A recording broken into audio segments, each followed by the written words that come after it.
नमस्कार, मैं सुशील जायलवाल जायलवाल क्लासेस पे आपका स्वागत करता हूँ। आज है संडे और लास्ट संडे को जो हमने पटवारी से संबंधित चीज़ें पढ़ी थी, आज उसी के अंदर हम पटवारी से संबंधित जो शब्दावली है कि उनके डिपार्टमेंट में किस किस प्रकार के नाम यूज़ होते हैं, उन चीज़ों के बारे में पढ़ेंगे। तो अगर आप चैनल पर नए हैं तो चैनल को सब्सक्राइब कर लें ताकि कम्पिटिटिव एग्ज़ाम से रिलेटेड कोई भी वीडियो हो वो आपका मिस ना हो। तो चलिए शुरुआत करते हैं आज के अपने पॉइंट से। पहला पॉइंट लिखा है, हरियाणा सरकार द्वारा हरियाणा जमाबंदी नकल की जानकारी किस वेबसाइट पर उपलब्ध करा दी गई है। मतलब अब जो जानकारी है वो आपको वेबसाइट पर मिलेगी, आपको पटवारियों के पास में जाने की ज़रूरत नहीं है। आप डायरेक्ट इस साइट से अपनी जमाबंदी की नकल है वो ले सकते हैं। तो जो वेबसाइट है उसका नाम है हरियाणा अपना खाता। हरियाणा अपना खाता। अगर ये ऑप्शन में ना मिले तो आपको मिलेगा जमाबंदी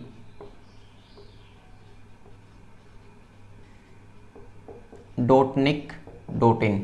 इस वेबसाइट के ऊपर जो जमाबंदी है उसकी नकल है वो मिलती है। अगला आता है ग्राम को क्या बोला जाता है। तो ग्राम को बोला जाता है इनकी भाषा में मौजा। क्या बोला जाता है? मौजा।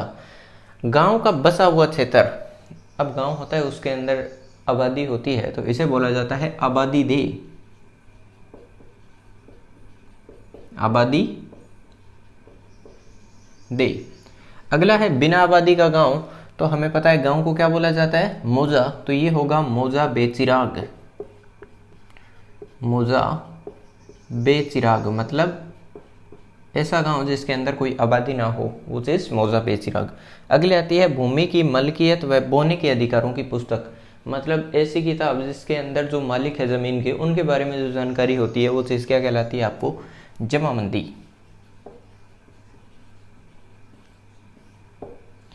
अगर कोई व्यक्ति अपनी ज़मीन को बेच देता है तो अब जो दूसरे के नाम पर वो चीज़ ट्रांसफ़र होनी है, वो भूमि ट्रांसफ़र होनी है, तो जो ट्रांसफ़र का आदेश होता है, भूमि की मलकियत का जो तब्दीली का आदेश है, मालिक की तब्दीली का आदेश, वो चीज़ कहलाती है आपकी इंतकाल। क्या कहलाती है? इंतकाल। अगला आता है गांव की भूमि से संबंधित पूर्ण जानकारी देने वाली किताब। मतलब वो किताब जिसके अंदर गांव में जितनी भी भूमि है उससे संबंधित सारी की सारी जानकारी होगी, उसका मालिक कौन है या फिर इससे संबंधित जितनी भी चीज़ें कि कितनी ज़मीन किसके पास में है, वो सारी वो चीज़ किताब कहलाती है आपकी लाल किताब। अगली आती है भूमिदारों की वंशावली। तो ये होती है, इस चीज़ को बोला जाता है सजरा नसब। क्या बोला जाता है? सजरा नसब। अगला है भूमि को मापना। अगर भूमि को मापना होता है तो उस चीज़ को बोला जाता है पैमाइश करना।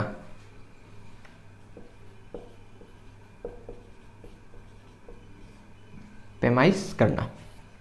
अगला है भूमि मापने का पैमाना। तो ये जो पैमाना होता है ये गज होता है, गज के हिसाब से, ठीक है। और पैमाइश के लिए 1 फुट का जो सरिया यूज किया जाता है उस सरिये को बोला जाता है सुए। क्या बोला जाता है? सुए। भूमि मापने का जो पैमाना होता है वो गज, और अगर पैमाइश के लिए 1 फुट का सरिया यूज किया जाता है वो चीज़ क्या कहलाती है? सुए। लाइन की सीधाई के लिए 12 फुट का बांस। मतलब देखना है कि कोई लाइन सीधी है या नहीं, उसके लिए एक निशान कर दिया जाता है, वहां पर लगा दिया जाता है 12 फुट का बांस। मतलब एक बांस का लंबा टुकड़ा है वो खड़ा कर दिया जाता है। ये चीज़ कहलाती है आपकी झंडी। क्या होता है? झंडी। अब उस बांस के ऊपर एक तिकोना कपड़ा लगा दिया जाता है। जैसे ये बांस था, इस बांस के ऊपर एक तिकोना कपड़ा, इस प्रकार से कोई कपड़ा बांध दिया जाता है जिससे पता चले कि ये कहाँ पे है, ठीक है। दूर से देखने पे पता चले कि ये कहाँ पे है। तो ये जो तिकोना कपड़ा होता है इसे बोला जाता है फरेरा। यही आपसे पूछा गया है, दूर से झंडी देखने के लिए बांस पर बंधा तिकोने रंग का कपड़ा क्या कहलाता है? फरेरा। फरेरा कहलाता है। आगे है 1 बीघा कितना होता है। तो 1 बीघा के अंदर होता है 44 गज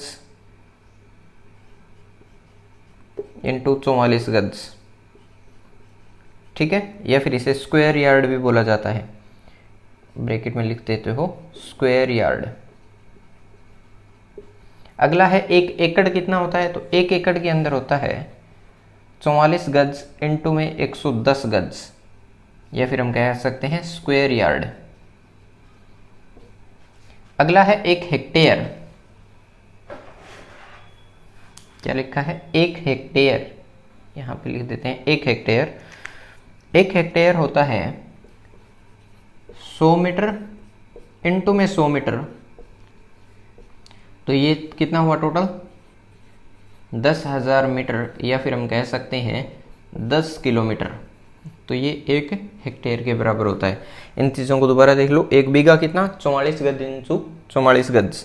दूसरा 1 एकड़ कितना होता है? 44 इंटू में 110 गज, या फिर 44 इंटू 110 स्क्वायर यार्ड। 1 हेक्टेयर के अंदर कितना होता है? 10 किलोमीटर, या फिर 100 गुणा 100 मीटर, ये 1 हेक्टेयर के अंदर होता है।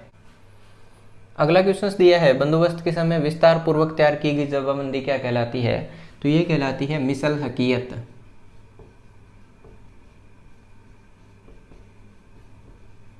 मिसल हकीयत।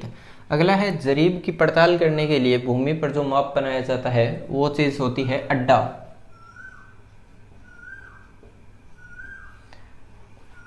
57.157 इंच लंबा जरीब का 10वां भाग क्या कहलाता है? तो जो जरीब लंबी है उसका 10वां भाग अगर 57.157 इंच लंबा है तो ये चीज कहलाता है गट्ठा। और अगर यही भाग 57.157 इंच की जगह अगर 66 इंच होता तो 66 इंच वाला जो भाग होता है वो चीज कहलाता है क्रम। क्या कहलाता है? क्रम। लंब डालने के लिए लकड़ी का जो यंत्र प्रयोग किया जाता है वो क्या कहलाता है? तो जो लंब डालना है, 90 डिग्री का कोण अगर डालना है, उसके लिए जो यंत्र प्रयोग किया जाता है वो यंत्र कहलाता है क्रॉस। लकड़ी का यंत्र क्या होता है? क्रॉस। अगला है, मोटे कागज पर सीमाएं दर्शाने वाला नक्शा क्या कहलाता है? मोटे कागज पर अगर सीमाएं दर्शानी है तो वो जो नक्शा होता है वो चीज कहलाती है मुसावी। आगे बोला है, खेतों की सीमाएं दर्शाने वाला नक्शा। यहां पर भी नक्शे की बात की जा रही है, तो मैक्सिमम जो नक्शा होता है उसे सजरा बोला जाता है। क्या बोला जाता है? सजरा। लगभग जो आंसर होगा नक्शे का वो सजरा होगा, लेकिन एक आपको इसका याद रखना है, अगर कागज के ऊपर नक्शा दर्शाना है तो वो मुसावी कहलाता। अगला है सजरे की नकल।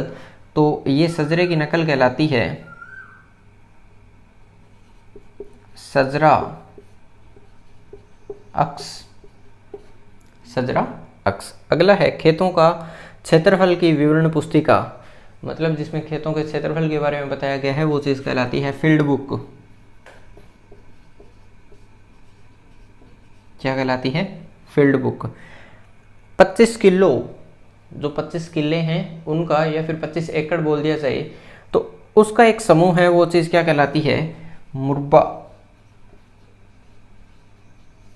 या फिर हम इसे लिख सकते हैं मुस्ततील। मुस्ततील। तो ये 25 किलो या फिर 25 एकड़ है, उनका समूह कहलाता है। तो ये था आज का हमारा टॉपिक। नेक्स्ट लेक्चर में हम इससे संबंधित जितने भी पॉइंट बचे हैं उनको बारे में पढ़ेंगे।